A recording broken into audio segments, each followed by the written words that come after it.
This is my favorite, the sidekick, because it's spring loaded. So it just stays open.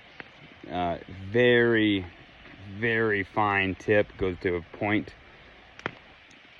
Good cutters on it. Like I said, sharp blade. Let's see if I can do this without.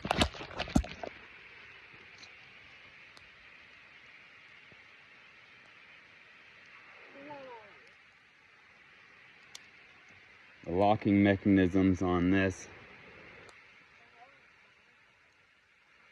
You can see it pop out. That's the locking, and it locks fairly good. I mean, don't trust them too much, because they'll fail and they'll pinch your finger and you'll regret trusting it. But by far, sidekick has been one of my favorites. Next, Leatherman skeletool. This thing is way cool. It doesn't have the spring loaded, but I'm telling you, this thing is, I don't know exact weight, but it's very light.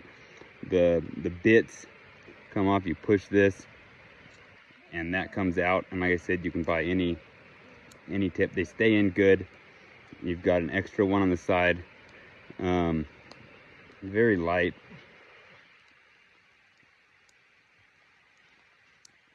Leatherman always uses the same locking setup that really does work good.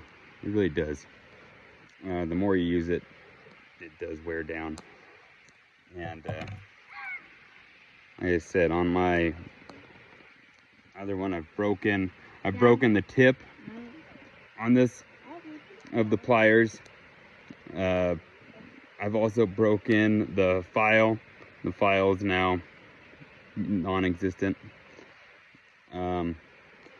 Like I said, it started out as one of my favorites, and I've used it a lot. I did get a lot of use out of it, and it's still the one on me. I carry it on me the most, but it's getting worn out real quick.